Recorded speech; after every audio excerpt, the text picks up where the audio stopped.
Think about that. The feds got the hotel beating tape from servers they took out of Diddy's house. Why would you keep a copy of you committing an egregious assault unless you're a psycho who wants to watch it? As soon as I heard that it was like, yeah, the feds got that tape from Diddy's servers, I was like, oh my God, imagine what else they have. He's fucked. So I dropped a video 2 days ago after Puff did the apology hostage video, and so much stuff has happened in the last 2 days that we're going to do a whole other video about updates since then to his imploding world.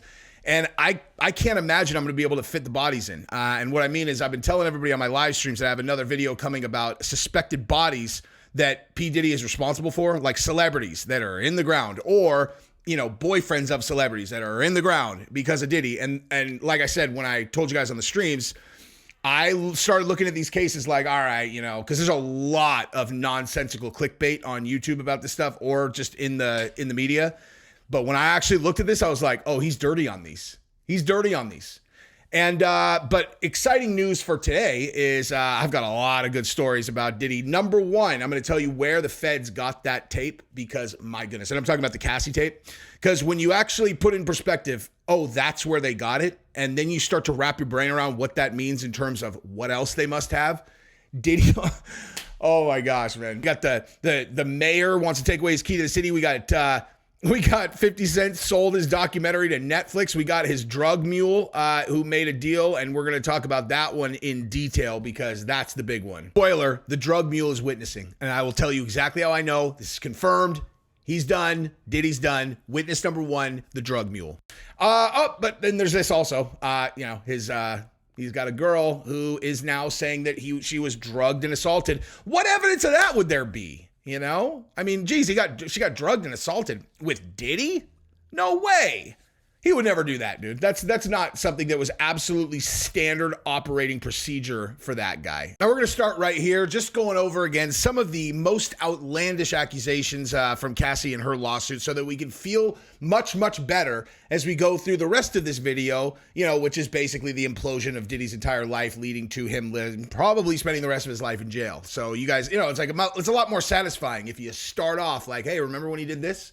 So that's what we're going to do. Now, before we go into it, I'm going to remind you of the gentleman's agreement that we all make, because P. Diddy, not a gentleman, but you guys, my viewers, definitely a gentleman or gentlewoman. And so when I tell you, I expect people to just click one button, subscribe. If you're going to watch my content, then that's all it is. We're just going to handshake it. I can't enforce it. I'm not asking for any other reason than that it really genuinely helps the channel. And so it's all I ask. If people are going to sit and watch my content, just click subscribe one time and be done with it. Here, we're handshaking. I appreciate you guys doing that. Now, really quick, I want to touch on one thing from earlier in the lawsuit that Jamari covered, is just that, so Cassie and Diddy were together for 10, 12, 13 years, something, I don't even know how long their relationship was, but like definitely over 10 years.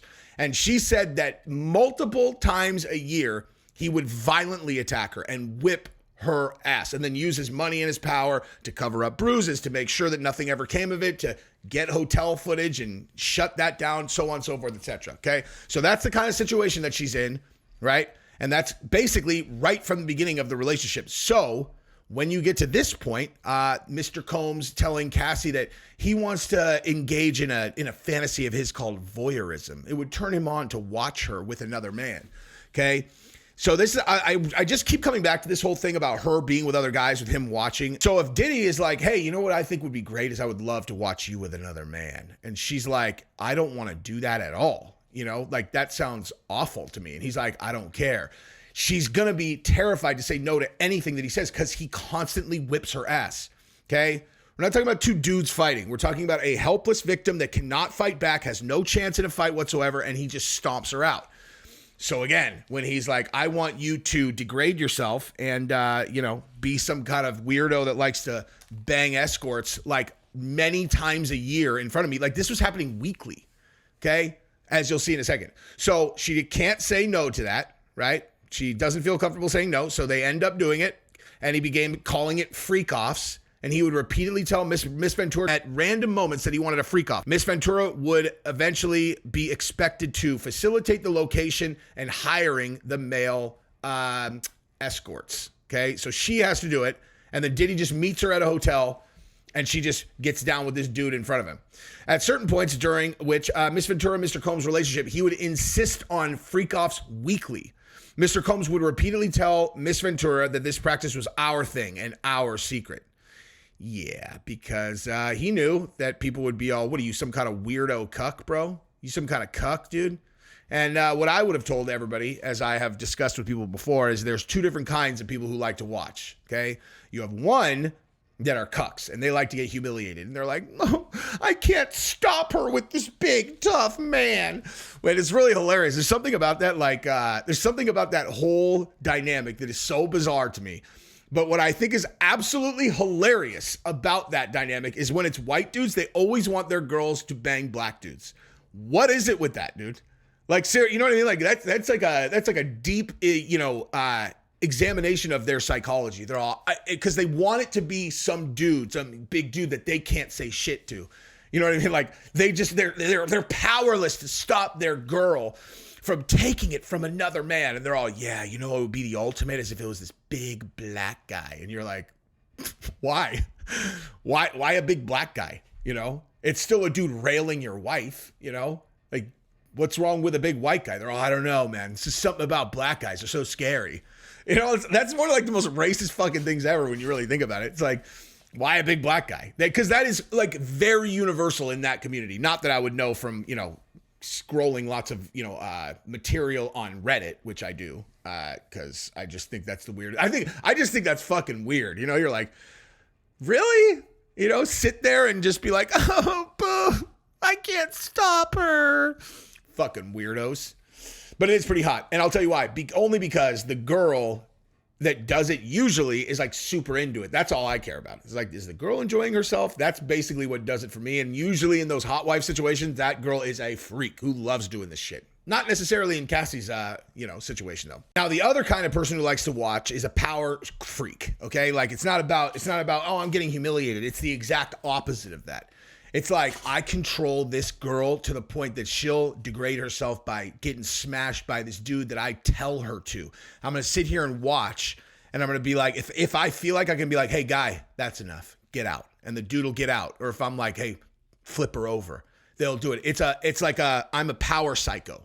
And pretty sure that's probably what Diddy was into. On one occasion around 2013, Mr. Combs had a freak-off set up at the Intercontinental Hotel in New York City, after which he was charged with tens of thousands of dollars in damages by the hotel. Upon information and belief, Mr. Combs' chief of staff paid the invoice charged by the hotel. Yeah, so he probably put it on her that time. In or around 2016, during a freak-off at the Intercontinental Hotel in Century City, Los Angeles, Mr. Combs became extremely intoxicated and punched Miss Ventura in the face, giving her a black eye. This is the one that ultimately led to this whole thing, you know. So we talked about that in the other video. We don't need to re-go over that. Now, the last thing I want to say about this before we get on to the next story, which is this new lawsuit that he got hit with yesterday, and then the drug mule, the meat and bones of this video, is I don't look at these stories the way that I used to. You know, before I had kids, this would be a story where, like, oh, Cassie would have been a hot sexual object. Like, I would think about her as like a girlfriend or whatever. And that's not how I look at these anymore. I look at it like a daughter, you know, where I think about them like, imagine if my daughter ended up in a relationship with a record executive, 20 years her senior, and this is what he did to her. Like, this is what her life was. I would have no idea. I would never know. As far as I knew, she's living like a dream life, and behind the scenes, what's actually happening is he is beating the living fuck out of her. He's making her bang other guys in front of him, just degrading her every single week. And it's like the idea, that's why when this is happening to Diddy, I love it. I cannot wait for this guy's life to just, I mean, it's just going to unravel. From here, it doesn't get any better, just keeps on getting worse, and I'm going to enjoy watching it. Now, let's talk about this new story really quick, and then we're going to go over to the drug mule, which is the, it's going to be fun to talk about that one because I know about his deal. All right, so now, per TMZ yesterday, Diddy is facing yet another lawsuit filed by a former model who claims the disgraced mogul, that's where he's at now. That's official, dude. Disgraced mogul is what he is now. Crystal McKinney claims in the suit obtained by TMZ that when she was 22 in 2003, She was invited to a men's fashion week event in Cipriani, downtown in New York. She met Combs at the event. He invited her back to his studio. She says shortly after her arrival, Combs and several colleagues were drinking Hennessy and passing around joints. She took a hit, which she said was very powerful. It felt as if she was floating. She claims the joint had been laced with a narcotic or other drug. Oh, and by the way, I forgot about that. In the Cassie lawsuit, she said that he had been controlling her with drugs. I found out it was opioids.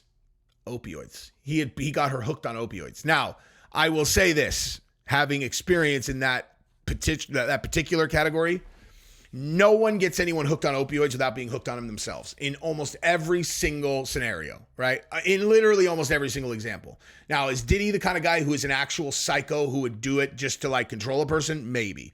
But every other situation that I have ever heard of, it was an opioid addict who like got another person hooked on opioids kind of incidentally, not on purpose, but just because of the vicinity of being around them. You know what I mean?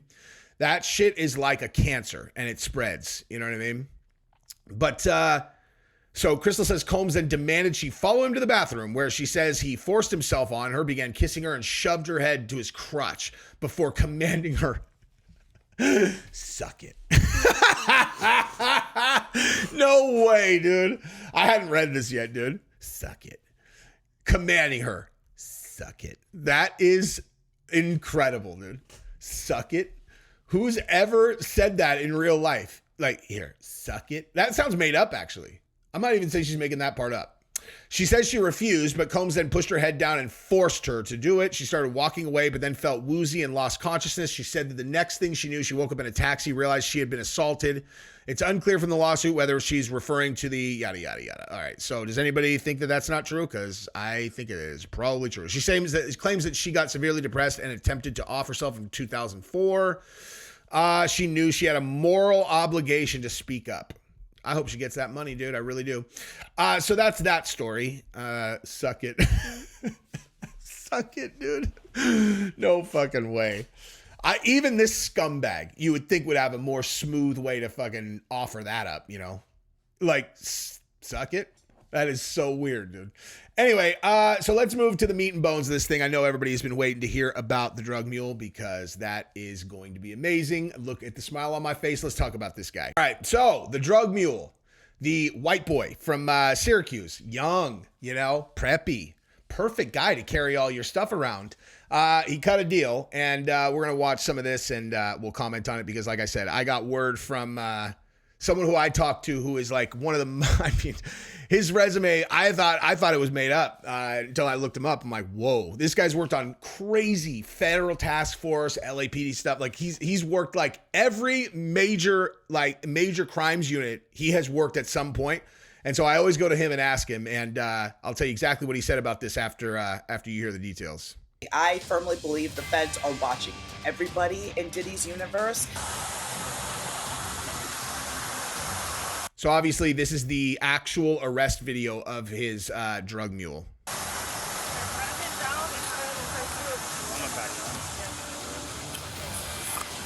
P. Diddy's alleged drug mule will not face jail time after reaching a plea agreement with prosecutors in Florida. But could the feds still be on his tail? If Brendan Paul ends up in a more serious situation, they can use that as leverage to try to find out more information about what went on with Diddy's parties and at Diddy's homes. This is interesting take. A really interesting take. Wait, so he cut a plea deal. He avoided jail time for a crime they could have put 5 years on him for. And they're like, but maybe they'll be on him later. Like maybe later on, they could use this against him, and then they could use that to get information on Diddy. Hey, genius take, dude. Genius, I'm sure they probably could have just used this, right? And him getting a deal with no jail time might indicate that maybe they already got information. I'm just saying, but let's continue. This 25-year-old Brendan Paul. He's a former Syracuse University basketball player, but he's better known off the court as P. Diddy's alleged drug mule. Mm-hmm. So yeah, Syracuse basketball. He had dreams of being a music executive, and he wanted to make beats, and he found Diddy, and for some reason, Diddy took a liking to him. We're not going to speculate there. I wonder what he gave him. I wonder what Diddy got out of that relationship, What did that kid do to earn Diddy's trust? Spread him. Suck it. Suck it. Anyway, but let's continue. These allegations date back to February, when a bombshell civil lawsuit against P. Diddy called out Brendan Paul by name, listing him as someone who allegedly acquires and distributes Diddy guns and drugs. Yeah, I'm sure that they just let him off with a warning, though, dude. You know, they've got this huge indictment coming on in Diddy. You know, they're raiding his home. They get his drug mule, and they're like, listen, man, you know, the DA decided that the best thing to do here is just to let you off with a warning. You know, you can go to like a shock program, you know, and then you'll never have to do any jail time because we're the most incompetent law enforcement agents ever. You really think that that's what's going on here? That they just let him off? Please. This was the lawsuit filed by Rodney Jones, better known as Lil Rod. He's P. Diddy's former producer, who laid out a laundry list of serious allegations against Diddy. Lil Rod claims Diddy sexually assaulted him, groomed him to have sex with celebrities. Listen. Look at this dude. Just look at, this is Lil Rod. Look at that hat. You're telling me that dude has never been on his knees and had a dude tell him, suck it. Is that what you're telling me? Suck it. And he's all, you know I want to anyways. Look at this hat, dog. I'm about to suck the golf ball out of a hose out of you. What did you say? I don't know. I think I just mixed like 5 different metaphors together and it didn't make sense at all. But you know what I'm saying. I think I do know what you're saying. So suck it. Anyway, so yeah, this dude has probably done that before. Celebrities and was the kingpin in a gun, drug, and sex trafficking empire. Similar allegations against Diddy had already been brought forward back in November of last year, when 4 civil suits were filed against Diddy. That includes suits from his ex-girlfriend, Cassandra Ventura, who you know as the singer Cassie, along with Joy Dickerson Mule. Okay, look at her face. Does this look like a girl who was going to go from, like, when he started dating her, she was 19. Like, go look at a couple interviews of her when she's that young and tell me that that's a girl that you're like, she seems like the kind of girl that is going to want to go find male escorts, strangers, and then randomly bang them once a week in nice hotels so her, her music executive boyfriend can watch. Like, he turned her out. Like, this was a good girl. This was not a girl who was into doing drugs. She's not into doing any of that stuff. You know, here I can see that she's like her eyes look jaded, but like when you look at her earlier stuff, and even here, you can see she's actually a good girl. This girl was a prisoner. Liza Gardner, and a woman who identified herself only as Jane Doe.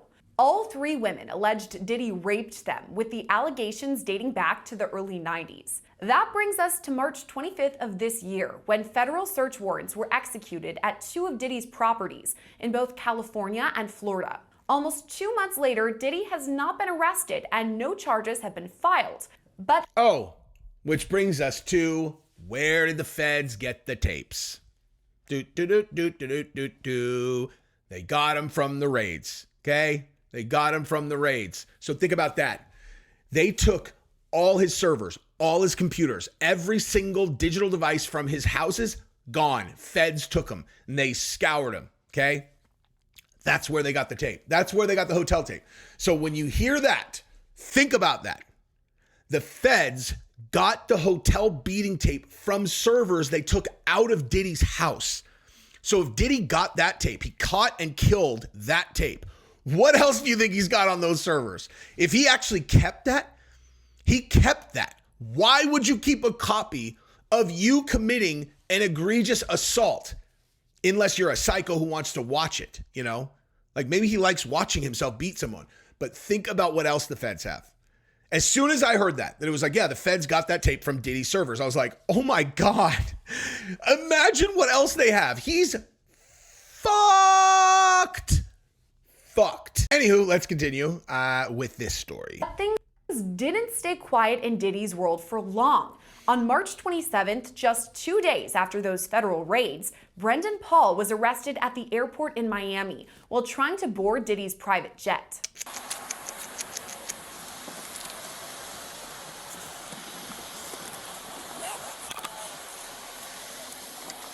Hey, someone should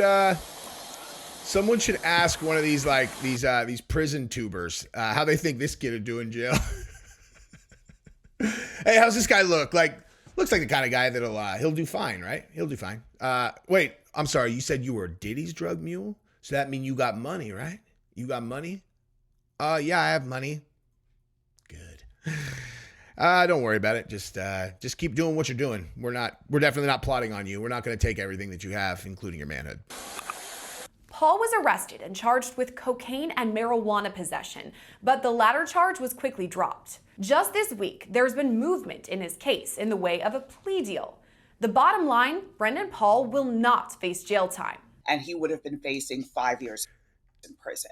That's former prosecutor. He would have been facing 5 years in prison. You heard that, right? And he would have been facing 5 years in prison. Ooh, he would have been facing 5 years in prison. Now take a look at this little detail. Something very important, to notate, right? Which is the sub headline, right? Brendan Paul will avoid jail time after agreeing to enter a diversion program. He was accused of being in possession of suspected cocaine and marijuana laced candy. Oh, weird.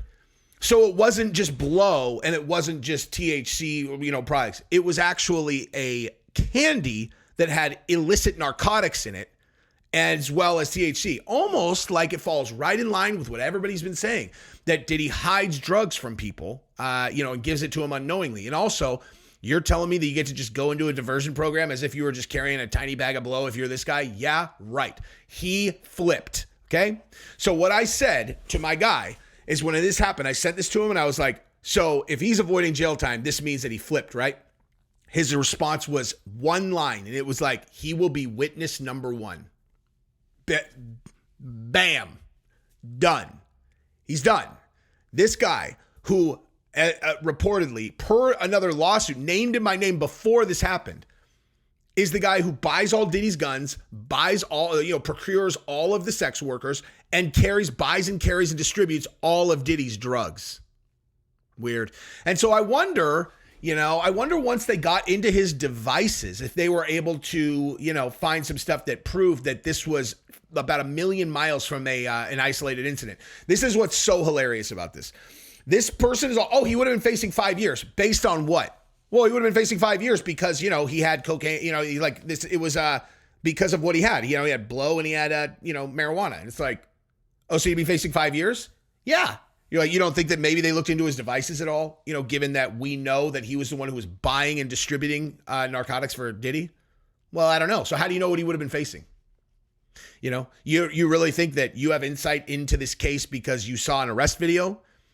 Can you think, maybe think outside the box just a little bit? Like maybe he was facing a little bit more than you think, because as soon as you can prove that he was buying in bulk and distributing, which he was, now he is going to be facing enormous jail time, which again, further enforces that he flipped for 100% sure. There is absolutely no doubt this guy flipped. He was facing a lot more than 5 years. He would have flipped on 5 years anyway, but he flipped heavy because does this kid look like a guy who's super careful? Now it is possible that he would have deleted all of his devices, wiped them as soon as Diddy's house got raided. That would have been smart. But as everybody knows, can't really wipe the devices. Like you can wipe the device, but if you think that like your entire, previous cloud history is not in the cloud, or your whole thing is not somewhere else, you're wrong. It is always there. It's always there. And all the cops have to say is, hey, so what we're going to do is we're going to go ahead and subpoena. Who you got, AT&T? We're going to go ahead and subpoena AT&T. We're going to get the last copy of your iCloud before you wiped the device yesterday. And I wonder if we're going to find any evidence that you were purchasing in bulk and distributing whatever. And he's going to be like, what do you want? And they're like, you know what the fuck we want, kid. You know exactly what we want. And you're going to give it to us. Otherwise, we're going to lock you up in a county jail awaiting trial. I don't know. Something tells me Diddy's not going to pay your bond. But either way, the inside of a jail cell next to, a really dangerous set of prisoners is your future. Have you ever watched any of the documentaries about Dade County Jail? Doesn't look very fun. Doesn't look very fun at all. Florida jail looks not fun at all. So this guy flipped. Witness number one. Bet on that. Diddy's fucking done.